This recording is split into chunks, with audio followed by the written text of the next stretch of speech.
Hello there. You're about to listen to a recorded portion of a worship service at Maryville Friends Church. We upload our children's worship and our sermons for those who aren't able to be here on a given Sunday, or for those who might simply be interested in what we're doing. We hope you find this recording to be a blessing on your day. Thank you.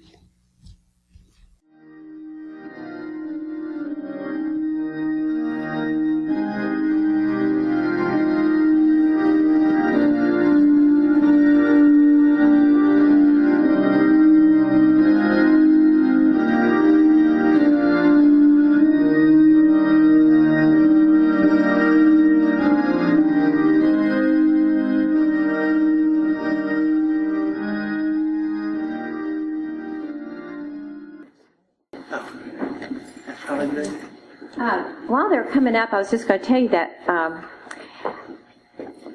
last week we kind of, you want to just have a seat there? I've got something for you in just a minute. I might want you to help me do something. Okay, so last week we were dwelling on the first part of John 3:16, for God so loved the world. And this week we were going to dwell on, especially when we go out into our classroom too, we're going to dwell on the second little part of that. He gave His only Son. And His only Son, Jesus, right? His only Son was Jesus, and that's who He gave. And so we'll talk a little bit more about Jesus, but the other thing I was going to talk about is something that He is, that He can be a teacher. Now, how many people are going to go back to school? Okay. How many people might go to preschool or to Mother's Day out? Wow, something around there. Head Start, I think. There's some people. Asia keeps getting her hand raised over here.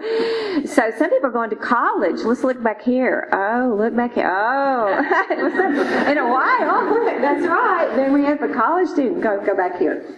Okay. Well, what Jesus says here, He says, let's listen now. When you go to school, you're going to listen to the teacher, right? And when you all do a great job. When we go back in the back, they sit in their seats and they listen to me. I'm trying to teach something. I'm trying to teach something. But you'll have teachers, certified teachers at your schools. And you'll have professors at college, right? We have to call them professors, Dr. So and Dr. So. Yeah, whatever. But you listen to them and you learn from them, right? And you learn maybe how to read something you hadn't been able to read before, or write something you hadn't been. No, they're not going to teach writing anymore, are they? They're going to do computer. You might want to do the computer, or you learn how to use the computer. And then you'll learn how to do math that you hadn't ever done before, a different kind of math. Maybe you're going into calculus in first grade now. I don't know. They're moving everything down, I think. Okay. Well, let's see what Jesus says here to us. Let's listen. Let's listen to the word. Listen for the word teach, okay? He says, and this is out of Matthew 11, He says, "Come to me, all of you who are weary and carry heavy burdens, and I will give you rest." He says, "Take my yoke upon you and let me," everybody raise your hand, teach. Let me teach you. Because I am humble and gentle at heart, and you will find rest for your souls. Now let me go over here and tell you what He's talking about. So Christ is going to teach us. He might help us He might teach us how to handle things, like maybe we have an after-school job. How many people know somebody that has an after-school job? He might teach them how to handle the after-school job. And how many people have ever had a pop quiz? He might help teach you and remind you how to study if you listen to Him. Remind you how to calm yourself and do a pop quiz. How many people have a pesky sister or brother? Okay, He might teach you how to handle a pesky sister or brother. Let me teach you why people fight. Let me teach you why sometimes bad things happen. And then let me teach you why forgiveness counts. But most of all, let me teach you why on earth you are on this earth. Those are some things that Jesus can teach us. So what I'd like to do, since y'all have been good listeners this morning, come back here. Can I give you something? Can I give you something? I'm going to give you something for being good listeners. This one says, nice going. And you can go sit back there with Grandma. Oh, and this one says, let's see. Oh, terrific. You were such a good listener. Go back there and sit down. And you're always a good listener. What about bullseye? All right, there you go. And what about be beautiful? All right, there you go. You're a good listener. And then here's another. Oh, here's right on. How about that one? Wrong side. I didn't want to stick in your hair. And then for our college student back here, what about pretty people? Okay. All right. Let's bow our heads and let's talk to Jesus. Say, dear Jesus, thank you so much for loving us. Thank you that you came here to teach us and help us to open our ears and hear what you'd have us to learn in all of life's situations. Amen.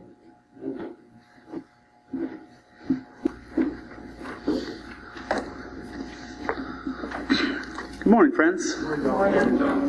It's wonderful to be back with you all this morning.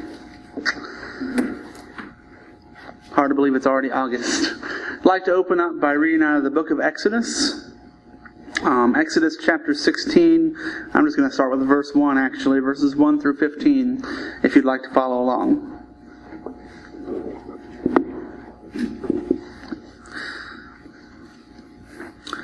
Exodus 2, starting with verse 1. The whole Israelite community set out from Elim and came to the desert of Sin, which is between Elim and Sinai, on the 15th day of the second month, after they had come out of Egypt. In the desert, the whole community grumbled against Moses and Aaron.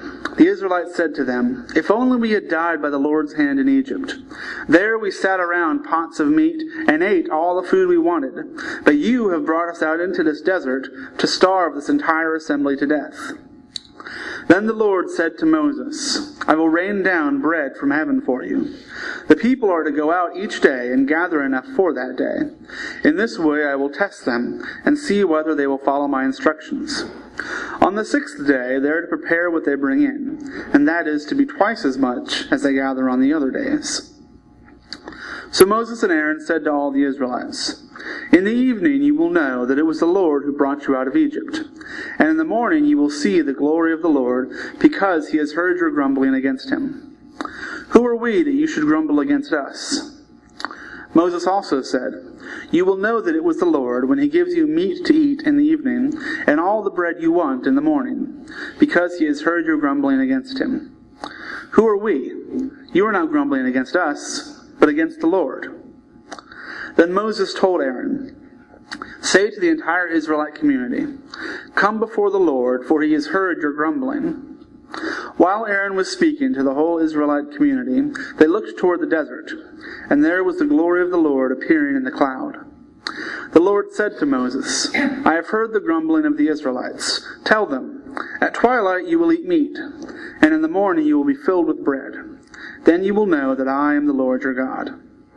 That evening quail came and covered the camp, and in the morning there was a layer of dew around the camp. When the dew was gone, thin flakes like frost on the ground appeared on the desert floor. When the Israelites saw it, they said to each other, "What is it?" For they did not know what it was.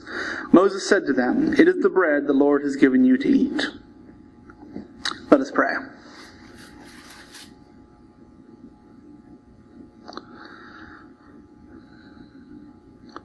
God, we thank you for being here among us this morning as we gather to lift our voices and open our hearts to worship you. We ask now that these words about to be spoken and any words that come out of the open worship to follow will be inspired by your Spirit and will be put to your use. All this we ask in your name. Amen.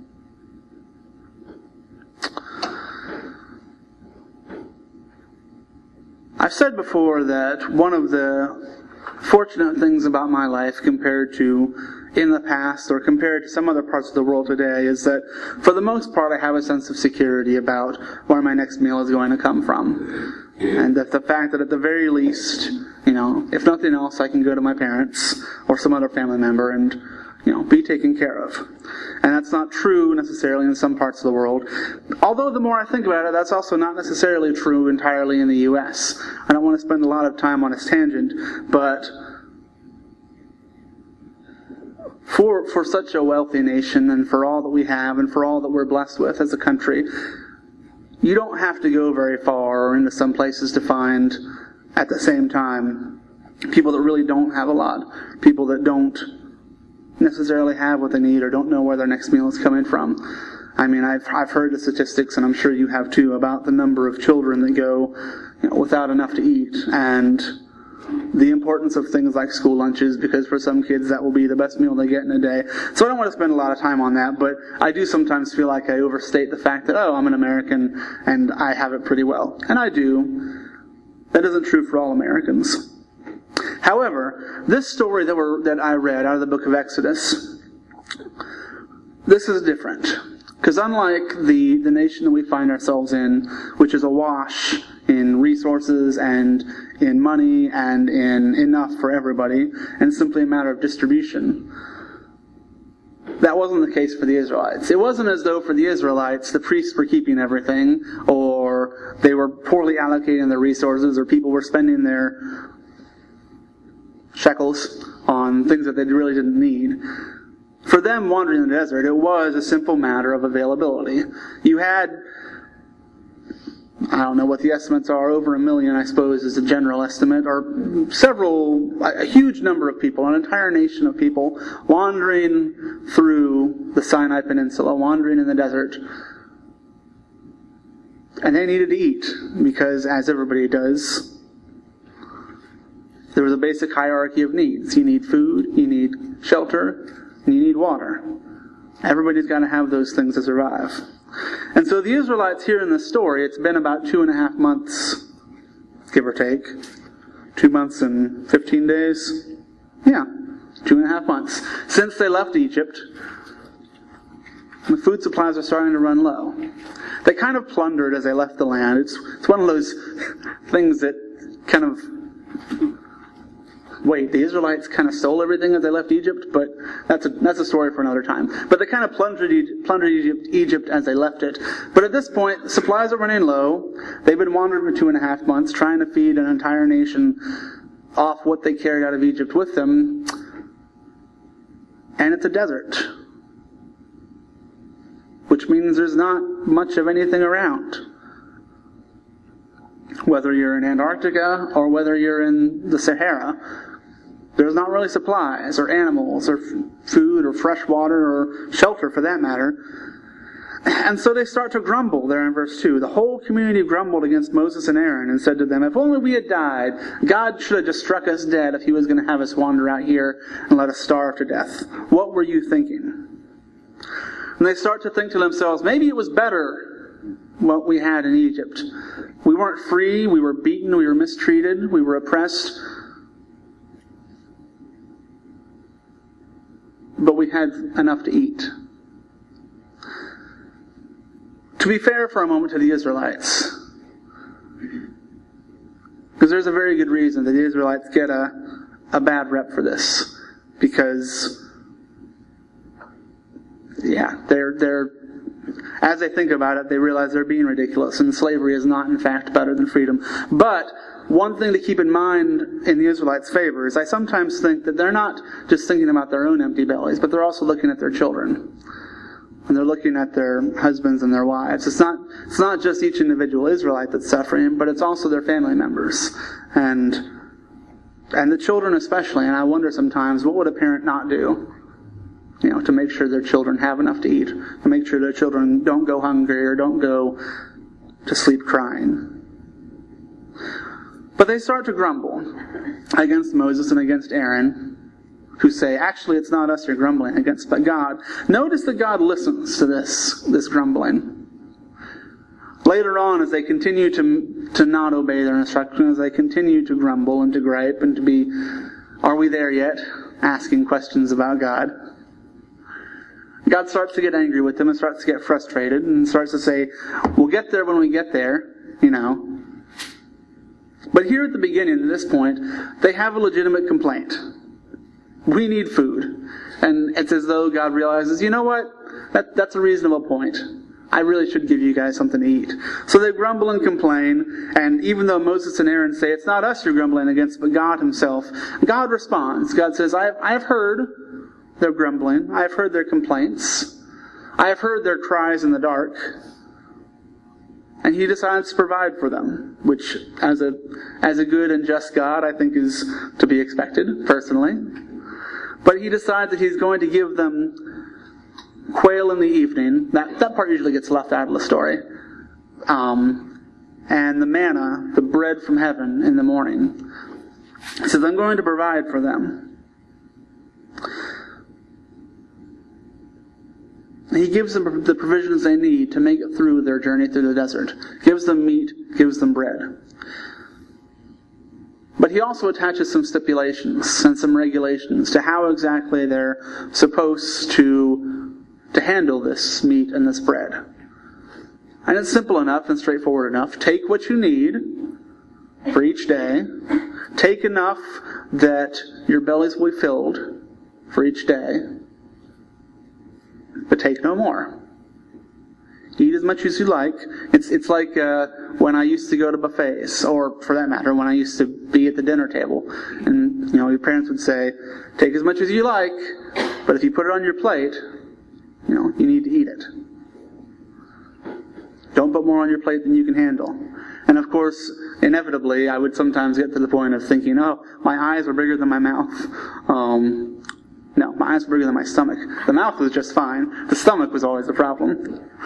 But essentially, that's what God is saying here to the Israelites. Take as much as you like, but take no more. Be responsible with this. Generally, we think of the story as being being a story about a need to trust that God will provide for you. A story that you don't need to be concerned. You don't need to be overly worried. Obviously, you need to stand up for yourself if you read the story and say in the first place, I need food, or I need this, or I need that to survive. But then, trust that God will provide you with what you need. And I think there's an important lesson there, and that's actually what I'm going to come back to and talk about a little more. But one of the things I want to focus on this morning is this matter of stewardship. And this idea that take what you need, take as much as you want, but be responsible about it and take no more. Don't be throwing away food. Don't be letting food go rotten. Generally, when you talk to Bible scholars and you ask them about some of the things, for example, in the book of Leviticus, and the regulations and the sacred duties that to us seem kind of ridiculous, the most famous and obvious, of course, being the prohibition against eating pigs, which is just terrible for us today. But when you think about when you ask Bible scholars, what would have been the reason? Why would God have such? Does God just not like pigs? Does God really not want me to eat my bacon cheeseburger? Which is just kosher on multiple levels, non-kosher on multiple levels. Why does God not want me to eat lobster and shrimp? We want red lobster to go out of business. Why is God against all of these things? Generally speaking, when you ask Bible scholars where these regulations came from and why God picked these in particular, they'll say it really comes down to there's health concerns. And in that time period and in that location, in Israel and in the Sinai desert, pig spoils easily. Shrimp spoils very easily. Mixing there are various, for that time period and for that place, various logical and sound and good reasons beyond God said so for why God made some of these commandments. Some of the particular ones, not the 10, but the very nitpicky ones, or at least they seem nitpicky to us. God made some of these regulations for their own good. Don't eat pig because it's going to spoil easily and you'll get sick and you'll die. The Israelites, of course, people everywhere in that time period, didn't understand sickness and disease the way we do today. They didn't understand what it meant for these things to happen. So it's simpler to just make it a divine command. Don't eat pig because I said so. There's a reason, there's a logic, and now today we can understand the reason and the logic behind it. But for that time period and for those places, their understanding of how the world worked wasn't advanced enough. So generally speaking, when you ask where do some of these regulations come from, that's one possible reason put forward. And in this light, when you think of it this way, keeping kosher today, continuing not to eat bacon, not to eat pork, not to eat shrimp, is similar to, I shouldn't say this, I shouldn't be speaking for the Jews, but seems to me that it's similar to the reason Quakers no longer do water baptism. It's a matter of, that's just not something we do. It's not that you can't have a bacon double cheeseburger and it not kill you anymore. It's not that you can't eat pork and sauerkraut and it not kill you anymore. But it's a testimony, essentially. It's their way of keeping holy observance to God, even if the logical reason for it, isn't necessarily there anymore. In the same way that Quakers no longer do water baptism, or never have, and continue not to do water baptism. We're not seeing people killed for the way they get baptized anymore, that I know of. But we continue not to do it because it's a testimony in one of our historic practices. I kind of said all that sidebar about the reasons and the rationale behind some of these regulations because I wonder if, in some way, the story about the manna and the quail and the only taking what you need, except for the Sabbath day because you're not supposed to work on the Sabbath day, I kind of wonder if this story is also supposed to teach them something about stewardship. If it's supposed to be an object lesson in essentially not being greedy and in not storing up treasures on this earth rather than storing up treasures for the world to come. Take what you need, take as much as you need, but don't be greedy, don't hoard, don't spoil, don't destroy this creation of God's simply for your own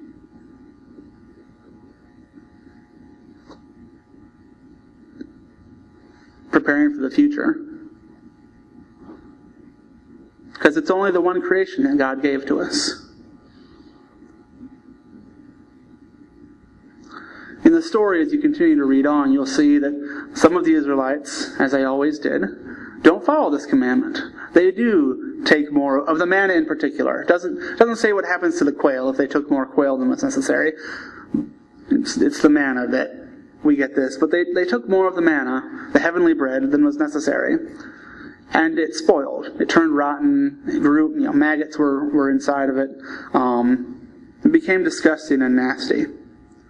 And this was their object lesson in what happens if you take more than you need for that particular day.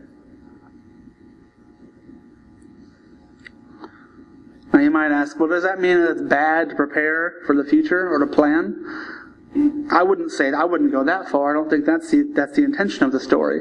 But there's a message here about stewardship and about taking care of what God has given us. In the same way that in the creation story in Genesis, God gave care of the earth to Adam and Eve and told them to care for it. Be fruitful, multiply, and use it. But don't destroy it. Don't spoil it. Don't take it for granted. Because this is a good and beautiful thing that God has created for you. Because the truth is that the world that we live in has limited resources. We are not yet in the eternal heaven where there is more and more and more than enough. In the here and the now, we have a responsibility to God and to God's green earth to use it for our needs, but also to care for it. Also to not spoil it and destroy it, because otherwise it's going to turn into a rotting, disgusting mass of maggoty filth so the Israelites are given a lesson here to consider the consequences of their actions rather than simply hoarding up for the future. And that's a lesson that they'll learn over and over again, and every time, of course, it's a disobeyment of God's commandment. That He has given you what you need, and He has given to the Israelites enough for each day of their lives. But every time I say, no, I don't really trust God. I don't really believe. They never say as much. They never actually come out and say, I don't trust that God's going to provide for my needs. But that's kind of the underlying implication. I'm going to take more manna, despite what God has said. I'm going to take the treasures of Jericho, despite what God said would happen if I did. I'm going to take another woman to be my wife. And so on and so forth. They don't consider the consequences. They take and they take and they take. They become greedy and miserly. And that ties in with the more obvious and the more famous lesson from the story about the heavenly manna. That we as Christians, them as Jews, and we as Christians, should place our trust in God. Not to simply be blithe spirits, because if the Israelites had never said anything in the first place, they might have starved. And Moses and Aaron would have said, why, God, did you let them starve? And God says, they never asked for help. So the lesson and the takeaway isn't that just live your life and expect that God will rain down, blessings upon you without asking, or without something on your end. There's a responsibility aspect in that way too.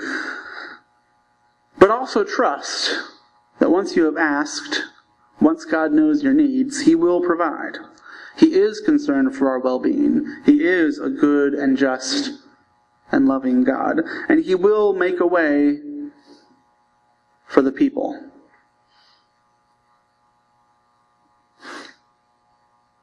And so I ask us, do we trust? Are we good stewards of what God has given us in our lives, whether personally or whether as a larger community, as a nation, as a world? Are we good stewards, trusting in God's ability to take care of us? Or are we like some of those Israelites who hoard and who steal and who wake up in the morning with a pile of rotting bread? We go to bed in the evening with a pile of rotting bread. Something to consider.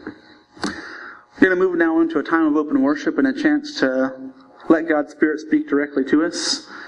And then after some time, I'll bring that to a close.